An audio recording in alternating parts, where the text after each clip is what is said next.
ഈ കോഴ്സിലെ വിദ്യാർത്ഥിയായ എഡ്വേർഡ് വെർമലന് ഒരു വലിയ ചരക്ക് ടെർമിനലിന്റെ സൂപ്രണ്ട് എഴുതിയ ഒരു കത്ത് ഇതാ.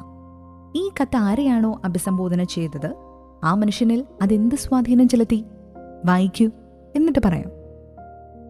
Zerrega's Sons, INC 28, Friends in Brooklyn, NY 11201. Mister Edward Vermeulen, ഞങ്ങളുടെ ഔട്ട്ബൗണ്ട് റെയിൽ റിസീവിംഗ് സ്റ്റേഷനിലെ പ്രവർത്തനങ്ങൾ താറുമാറായിരിക്കുകയാണ്. അതിന് കാരണം മൊത്തത്തിലുള്ള മെറ്റീരിയലിന്റെ നല്ലൊരു ശതമാനം ഇന്ന് ഉച്ച കഴിഞ്ഞാണ് ഞങ്ങൾക്ക് വിതരണം ചെയ്തത്. ഈ അവസ്ഥ, തിരക്ക്, നമ്മുടെ സേനയുടെ ഭാഗത്ത് അധിക സമയം, ട്രക്കുകൾക്കുള്ള കാലതാമസം, ചില സന്ദർഭങ്ങളിൽ ചരക്ക് കാലതാമസം എന്നിവയ്ക്ക് കാരണമാകുന്നു. നവംബർ 10 ഞങ്ങൾക്ക് നിങ്ങളുടെ കമ്പനിയിൽ നിന്ന് ധാരാളം ക്ഷണങ്ങൾ ലഭിച്ചു.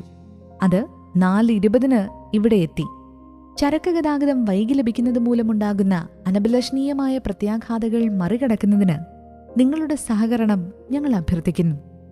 മേൽപ്പറഞ്ഞ തീയതിയിൽ ലഭിച്ച വോള്യം നിങ്ങൾ അയക്കുന്ന ദിവസങ്ങളിൽ ഒന്നുകിൽ ട്രക്ക് നേരത്തെ ഇവിടെ എത്തിക്കാനോ അല്ലെങ്കിൽ രാവിലെ ചരക്കിന്റെ ഒരു ഭാഗം ഞങ്ങൾക്ക് എത്തിക്കാനോ ശ്രമിക്കണമെന്ന് ഞങ്ങൾ ആവശ്യപ്പെടട്ടെ. അത്തരമൊരു ക്രമീകരണത്തിന് കീഴിൽ നിങ്ങൾക്ക് ലഭിക്കുന്ന നേട്ടം നിങ്ങളുടെ ട്രക്കുകൾ കൂടുതൽ വേഗത്തിൽ ഡിസ്ചാർജ് ചെയ്യുകയും നിങ്ങളുടെ ബിസിനസ് അതിൽ ലഭിക്കുന്ന തീയതിയിൽ മുന്നോട്ടു പോകും എന്ന ഉറപ്പുമാണ്. വിശ്വസ്തയോടെ JB, സൂപ്രണ്ട്.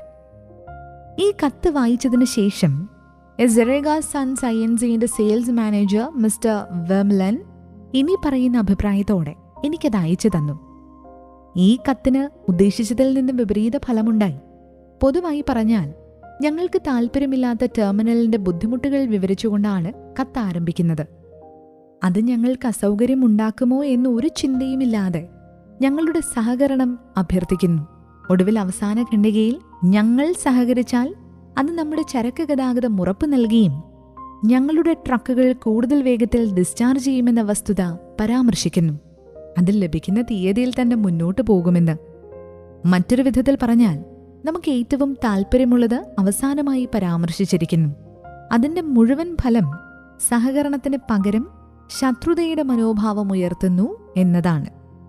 ഈ കത്ത് മാറ്റിയെഴുതാനും മെച്ചപ്പെടാനും കഴിയില്ലേ എന്ന് നമുക്ക് നോക്കാം.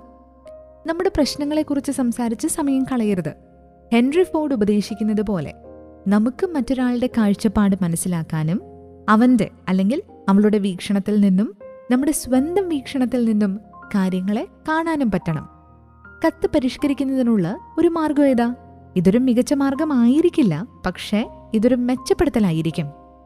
Mister Edward Vermeulen, Zerrega's Sons, INC 28, Friends in Brooklyn, NY 11201.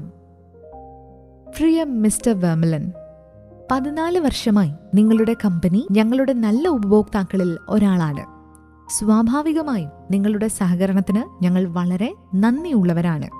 കൂടാതെ നിങ്ങൾ അർഹിക്കുന്ന വേഗതയേറിയതും കാര്യക്ഷമവുമായ സേവനം നൽകാൻ ഞങ്ങൾ തയ്യാറുമാണ്. എന്നിരുന്നാലും നവംബർ 10 ചെയ്തതുപോലെ നിങ്ങളുടെ ട്രക്കുകൾ ഉച്ചകഴിഞ്ഞ് ഞങ്ങൾക്കൊരു വലിയ ഷിപ്മെന്റ് കൊണ്ടുവരുമ്പോൾ ഞങ്ങൾക്കത് ചെയ്യാൻ കഴിയില്ലെന്ന് പറയാൻ ഞങ്ങൾ ഖേദിക്കുന്നു. എന്തുകൊണ്ട്? കാരണം മറ്റ് പല ഉപഭോക്താക്കളും വൈകുന്നേരം ഡെലിവറികളും ചെയ്യുന്നു. സ്വാഭാവികമായും അത് തിരക്കുണ്ടാക്കുന്നു. അതിനർത്ഥം നിങ്ങളുടെ ട്രക്കുകൾ പിടിച്ചെഴേണ്ടി വരികയും ചിലപ്പോൾ നിങ്ങളുടെ ചരക്ക് പോലും വൈകുകയും ചെയ്യാം. അത് വളരെ മോശമാണ്. പക്ഷെ അത് നമുക്ക് ഒഴിവാക്കാം. സാധ്യമാകുമ്പോൾ രാവിലെ തന്നെ നിങ്ങളുടെ ഡെലിവറികൾ നടത്തുകയാണെങ്കിൽ നിങ്ങളുടെ ട്രക്കുകൾ സുഗമമായി നീങ്ങിക്കൊണ്ടിരിക്കും. നിങ്ങളുടെ ചരക്ക് ഗതാഗതം ഉടനടി ശ്രദ്ധയിൽപ്പെടും. കൂടാതെ ഞങ്ങളുടെ തൊഴിലാളികൾക്ക് നിങ്ങൾ നിർമ്മിക്കുന്ന രുചികരമായ മക്രോണിയും നൂഡിൽസും ആസ്വദിക്കാൻ രാത്രി നേരത്തെ വീടെത്താനും കഴിയും. നിങ്ങളുടെ ഷിപ്മെന്റുകൾ എപ്പോൾ വന്നാലും ഉടനടി നിങ്ങളെ സേവിക്കാൻ ഞങ്ങളുടെ കഴിവിന്റെ പരമാവധി സന്തോഷത്തോടെ ചെയ്യും. നിങ്ങൾ തിരക്കിലാണെങ്കിൽ ഈ കത്തിന് മറുപടി എഴുതുവാൻ ശ്രമിക്കേണ്ടതില്ല. വിശ്വസ്തയോടെ JB, സൂപ്രണ്ട്. ന്യൂയോർക്കിലെ ഒരു ബാങ്കിൽ ജോലി ചെയ്തിരുന്ന ബാർബറ ആൻഡേഴ്സൺ മകന്റെ ആരോഗ്യസ്ഥിതി കണക്കിലെടുത്ത് അരിസോണയിലെ ഫീനിക്സിലേക്ക് മാറാൻ ആഗ്രഹിച്ചു. ഞങ്ങളുടെ കോഴ്സിൽ പഠിച്ച തത്വങ്ങൾ ഉപയോഗിച്ച് അവൾ ഫീനിക്സിലെ 12 ബാങ്കുകൾക്ക് ഇനി പറയുന്ന കത്തെഴുതി. പ്രിയ സാർ, എന്റെ 10 വർഷത്തെ ബാങ്കിംഗ് അനുഭവ സമ്പത്ത് നിങ്ങളുടേതുപോലെ അതിവേഗം വളരുന്നൊരു ബാങ്കിന് താല്പര്യമുള്ളതായിരിക്കണം. ന്യൂയോർക്കിലെ ബാങ്കേഴ്സ് ട്രസ്റ്റ് കമ്പനിയിൽ ബാങ്ക് പ്രവർത്തനങ്ങളിലെ വിവിധ ശേഷികളിൽ ഞാൻ ജോലി ചെയ്തു. ബ്രാഞ്ച് മാനേജർ എന്നതാണ് എൻ്റെ നിലവിലെ പൊസിഷൻ. നിക്ഷേപകരുടെ ബന്ധങ്ങൾ, ക്രെഡിറ്റുകൾ, ലോണുകൾ, അഡ്മിനിസ്ട്രേഷൻ എന്നിവയുൾപ്പെടെ ബാങ്കിങ്ങിൻ്റെ എല്ലാ മേഖലകളിലും ഞാൻ കഴിവുകൾ നേടിയിട്ടുണ്ട്. മെയ് മാസത്തിൽ ഞാൻ ഫീനിക്സിലേക്ക് മാറും. നിങ്ങളുടെ വളർച്ചയ്ക്കും ലാഭത്തിനും എനിക്ക് സംഭാവന നൽകാൻ കഴിയുമെന്ന് എനിക്ക് ഉറപ്പുണ്ട്. ഏപ്രിൽ 3-ാമത്തെ ആഴ്ചയിൽ ഞാൻ ഫീനിക്സിലുണ്ടാകും. നിങ്ങളുടെ ബാങ്കിന്റെ ലക്ഷ്യങ്ങൾ കൈവരിക്കാൻ എനിക്കെങ്ങനെ സഹായിക്കാനാകുമെന്ന് നിങ്ങളെ കാണിക്കാനുള്ള അവസരത്തെ അഭിനന്ദിക്കുന്നു. ആത്മാർത്ഥതയോടെ, ബാർബറ എൽ ആൻഡേഴ്സൺ. ആ കത്തിൽ നിന്ന് മിസ്സസ് ആൻഡേഴ്സന് എന്തെങ്കിലും പ്രതികരണം ലഭിച്ചതായി നിങ്ങൾ കരുതുന്നുണ്ടോ? 12 ബാങ്കുകളിൽ 11 അവളെ ഇന്റർവ്യൂവിന് ക്ഷണിച്ചു. ഏത് ബാങ്കിന്റെ ഓഫർ സ്വീകരിക്കണമെന്ന് അവൾക്കൊരു തിരഞ്ഞെടുപ്പുണ്ടായിരുന്നു. എന്തുകൊണ്ട്? മിസ്സസ് ആൻഡേഴ്സൺ തനിക്ക് എന്താണ് വേണ്ടതെന്ന് പറഞ്ഞില്ല. എന്നാൽ അവരെ എങ്ങനെ സഹായിക്കാനാകുമെന്ന് കത്തിലെഴുതി. തന്റെയല്ല, അവരുടെ ആഗ്രഹങ്ങളിൽ ശ്രദ്ധ കേന്ദ്രീകരിച്ചു. ആയിരക്കണക്കിന് വിൽപ്പനക്കാർ ഇന്ന് തളർന്ന് നിരുത്സാഹപ്പെട്ട് കുറഞ്ഞ ശമ്പളം നൽകി നടപ്പാതകളിൽ നടക്കുകയാണ്. എന്തുകൊണ്ട്? കാരണം അവർ എപ്പോഴും ചിന്തിക്കുന്നത് അവർക്കാവശ്യമുള്ള കാര്യങ്ങളെക്കുറിച്ചാണ്. നിങ്ങളോ ഞാനോ ഒന്നും വാങ്ങാൻ ആഗ്രഹിക്കുന്നില്ലെന്ന് അവർ മനസ്സിലാക്കുന്നില്ല. അങ്ങനെ വാങ്ങണമെങ്കിൽ നമ്മൾ പുറത്തു പോയി വാങ്ങും. എന്നാൽ നമ്മുടെ പ്രശ്നങ്ങൾ പരിഹരിക്കുന്നതിൽ നമ്മൾ 2 പേർക്കും താല്പര്യമുണ്ട്. നമ്മുടെ പ്രശ്നങ്ങൾ പരിഹരിക്കാൻ അവരുടെ സേവനങ്ങളോ ചരക്കുകളോ നമ്മളെ എങ്ങനെ സഹായിക്കുമെന്ന് വിൽപ്പനക്കാർക്ക് കാണിക്കാൻ കഴിയുമെങ്കിൽ അവർക്കത് വിൽക്കേണ്ടി വരില്ല. നമ്മൾ തന്നെ വാങ്ങും. ഉപഭോക്താക്കൾക്ക് തങ്ങൾ വിൽക്കപ്പെടുകയല്ല, വാങ്ങുകയാണ് എന്ന് തോന്നുന്നതാണ് ഇഷ്ടം. എന്നിട്ടും പല വിൽപ്പനക്കാരും ഉപഭോക്താവിന്റെ കോണിൽ നിന്ന് കാര്യങ്ങൾ കാണാതെ വിൽപ്പനയിൽ ജീവിതകാലം മുഴുവൻ ചിലവഴിക്കുന്നു. ഉദാഹരണത്തിന്, ഗ്രേറ്റർ ന്യൂയോർക്കിന്റെ മധ്യഭാഗത്തുള്ള സ്വകാര്യ വീടുകളുടെ ഒരു ചെറിയ സമൂഹമായ ഫോറസ്റ്റ് ഹിൽസിൽ വർഷങ്ങളോളം ഞാൻ താമസിച്ചു. ഒരു ദിവസം ഞാൻ സ്റ്റേഷനിലേക്ക് ഓടിക്കയറുമ്പോൾ വർഷങ്ങളായി ആ പ്രദേശത്ത് വസ്തു വാങ്ങുകയും വിൽക്കുകയും ചെയ്യുന്ന ഒരു റിയൽ എസ്റ്റേറ്റ് ഓപ്പറേറ്ററെ കണ്ടുമുട്ടാൻ ഇടയായി. അയാൾക്ക് ഫോറസ്റ്റ് ഹിൽസ് നന്നായി അറിയാമായിരുന്നു. അതിനാൽ ഞാൻ തിടുക്കത്തിൽ അയാളോട് ചോദിച്ചു, എന്റെ സ്റ്റക്കോ വീട് മെറ്റൽ ലാത്ത് ഉപയോഗിച്ചാണോ അതോ പൊള്ളയായ ടൈൽ ഉപയോഗിച്ചാണോ നിർമ്മിച്ചത്? തനിക്കറിയില്ല എന്നും എനിക്കറിയാവുന്ന കാര്യമായ ഫോറസ്റ്റ് ഹിൽസ് ഗാർഡൻ അസോസിയേഷനിൽ വിളിച്ചു ചോദിച്ചാൽ മതിയെന്നും അയാൾ പറഞ്ഞു. പിറ്റേന്ന് രാവിലെ എനിക്ക് അയാളുടെ ഒരു കത്ത് ലഭിച്ചു. എനിക്ക് വേണ്ട വിവരങ്ങൾ അയാൾ തന്നോ? ഒരു ടെലിഫോൺ കോളിലൂടെ അയാൾ 60 സെക്കൻഡിനുള്ളിൽ അത് നേടാമായിരുന്നു. പക്ഷെ അത് ചെയ്തില്ല. എനിക്ക് ടെലിഫോണിലൂടെ അത് ലഭിക്കുമെന്ന് അയാൾ എന്നോട് വീണ്ടും പറഞ്ഞു. എന്നിട്ട് എന്റെ ഇൻഷുറൻസ് കൈകാര്യം ചെയ്യാൻ തന്നെ അനുവദിക്കണമെന്ന് എന്നോട് ആവശ്യപ്പെട്ടു. എന്നെ സഹായിക്കാൻ അയാൾക്ക് താല്പര്യമില്ലായിരുന്നു. സ്വയം സഹായിക്കുന്നതിൽ മാത്രമാണ് അയാൾക്ക് താല്പര്യം. അലബാമയിലെ ബർമിംഗ്ഹാമിലെ ജെ ഹോവാർഡ് ലൂക്കാസ് ഒരേ കമ്പനിയിൽ നിന്നുള്ള 2 വിൽപ്പനക്കാർ എങ്ങനെയാണ് ഒരേ തരത്തിലുള്ള സാഹചര്യം കൈകാര്യം ചെയ്തതെന്ന് പറയുന്നു. അദ്ദേഹം റിപ്പോർട്ട് ചെയ്യുന്നു, കുറച്ച് വർഷങ്ങൾക്ക് മുമ്പ് ഞാനൊരു ചെറിയ കമ്പനിയുടെ മാനേജ്മെന്റ് ടീമിലായിരുന്നു. ഞങ്ങളുടെ ആസ്ഥാനത്തിനടുത്ത് ഒരു വലിയ ഇൻഷുറൻസ് കമ്പനിയുടെ ജില്ലാ ഓഫീസായിരുന്നു. അവരുടെ ഏജന്റുമാർക്ക് പ്രദേശങ്ങൾ ഏൽപ്പിച്ചു നൽകി. ഞങ്ങളുടെ കമ്പനി 2 ഏജന്റുമാരെ ഏൽപ്പിച്ചു. അവരെ ഞാൻ കാൾ, ജോൺ എന്ന് വിളിക്കുന്നു. ഒരു ദിവസം രാവിലെ കാൾ ഞങ്ങളുടെ ഓഫീസിലേക്ക് വന്നു. അദ്ദേഹത്തിന്റെ കമ്പനി എക്സിക്യൂട്ടീവുകൾക്കായി ഒരു പുതിയ ലൈഫ് ഇൻഷുറൻസ് പോളിസി അവതരിപ്പിച്ചുവെന്നും പിന്നീട് ഞങ്ങൾക്ക് താല്പര്യമുണ്ടാകാമെന്നും അതിനെക്കുറിച്ച് കൂടുതൽ വിവരങ്ങൾ ലഭിക്കുമ്പോൾ ഞങ്ങളെ ബന്ധപ്പെടാമെന്നും കരുതി. അതേ ദിവസം ഒരു കോഫി ബ്രേക്ക് കഴിഞ്ഞ് മടങ്ങുമ്പോൾ ജോൺ ഞങ്ങളെ നടപ്പാതയിൽ വെച്ച് കണ്ടു. അവൻ വിളിച്ചു പറഞ്ഞു, ഹേ ലൂക്ക്, നിൽക്കൂ, കൂട്ടുകാർക്കായി എനിക്ക് ചില നല്ല വാർത്തകളുണ്ട്. അയാൾ തിടുക്കപ്പെട്ട് വളരെ ആവേശത്തോടെ തന്റെ കമ്പനി അന്ന് തന്നെ അവതരിപ്പിച്ചൊരു എക്സിക്യൂട്ടീവ് ലൈഫ് ഇൻഷുറൻസ് പോളിസിയെക്കുറിച്ച് ഞങ്ങളോട് പറഞ്ഞു. കാൾ ആകസ്മികമായി സൂചിപ്പിച്ച അതേ പോളിസി തന്നെയായിരുന്നു. ആദ്യം ആ പോളിസി എടുക്കുന്നവരിലൊന്ന് ഞങ്ങളാവണം എന്ന് അദ്ദേഹം ആഗ്രഹിച്ചു. കവറേജിനെ കുറിച്ചുള്ള ചില പ്രധാന വസ്തുതകൾ അദ്ദേഹം ഞങ്ങൾക്ക് നൽകി. പറഞ്ഞവസാനിപ്പിച്ചത് ഇങ്ങനെയാണ്: പോളിസി വളരെ പുതിയതാണ്. നാളെ ഹോം ഓഫീസിൽ നിന്ന് ആരെങ്കിലും വന്നാൽ അത് വിശദീകരിക്കും. അതിനിടയിൽ നമുക്കിപ്പോൾ തന്നെ അപേക്ഷകളിൽ ഒപ്പിടാം.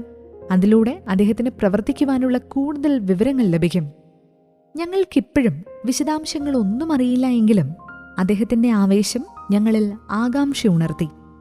പോളിസിയെക്കുറിച്ചുള്ള ജോണിന്റെ പ്രാഥമിക ധാരണ അവർ സ്ഥിരീകരിച്ചു.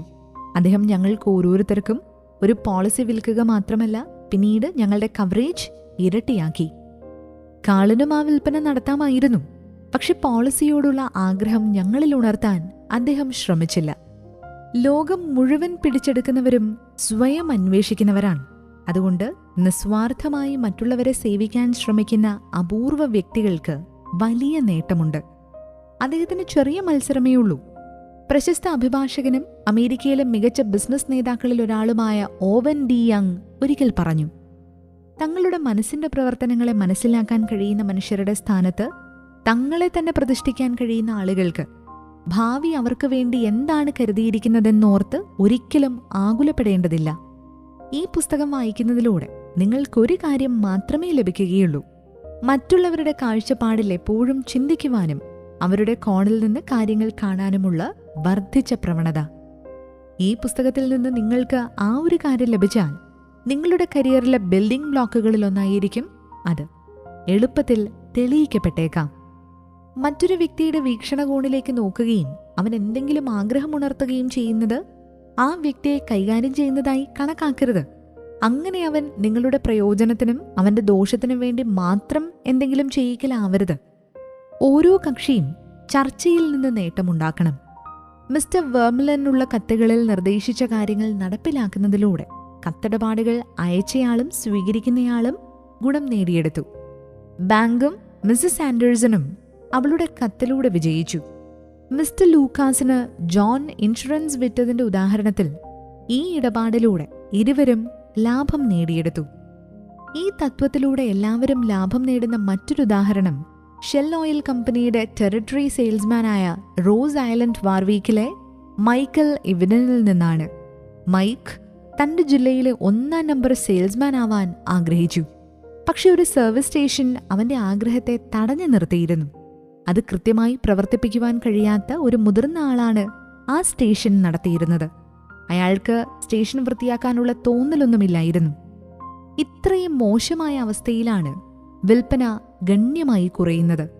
സ്റ്റേഷൻ നവീകരിക്കാനുള്ള മൈക്കിന്റെ യാചനകളൊന്നും ഈ മാനേജർ ചെവിക്കൊണ്ടില്ല. അനേകം പ്രബോധനങ്ങൾക്കും ഹൃദ്യമായ സംഭാഷണങ്ങൾക്കും ശേഷവും ഇവയൊന്നും അയാളെ സ്വാധീനിച്ചില്ല. ഒടുവിൽ മൈക്ക് തന്റെ പ്രദേശത്തെ ഏറ്റവും പുതിയ ഷെൽ സ്റ്റേഷൻ സന്ദർശിക്കാൻ മാനേജറെ ക്ഷണിക്കാൻ തീരുമാനിച്ചു. പുതിയ സ്റ്റേഷനിലെ സൗകര്യങ്ങൾ മാനേജർ വളരെയധികം ആകൃഷ്ടനായി. അടുത്ത തവണ മൈക്ക് അയാളെ സന്ദർശിച്ചപ്പോൾ അയാളുടെ സ്റ്റേഷൻ വൃത്തിയായതായും വിൽപ്പന വർധന രേഖപ്പെടുത്തിയതായും കണ്ടു. ഇത് മൈക്കിനെ തന്റെ ജില്ലയിലെ 1-ാം സ്ഥാനത്തെത്താൻ സഹായിച്ചു. അവന്റെ എല്ലാ സംസാരവും ചർച്ചയും സഹായിച്ചില്ല. പക്ഷേ ആധുനിക സ്റ്റേഷൻ കാണിച്ച് മാനേജറിൽ ആകാംക്ഷ ഉണർത്തി അവൻ തന്റെ ലക്ഷ്യം പൂർത്തീകരിച്ചു. മാനേജറും മൈക്കും ഒരുപോലെ പ്രയോജനം നേടി.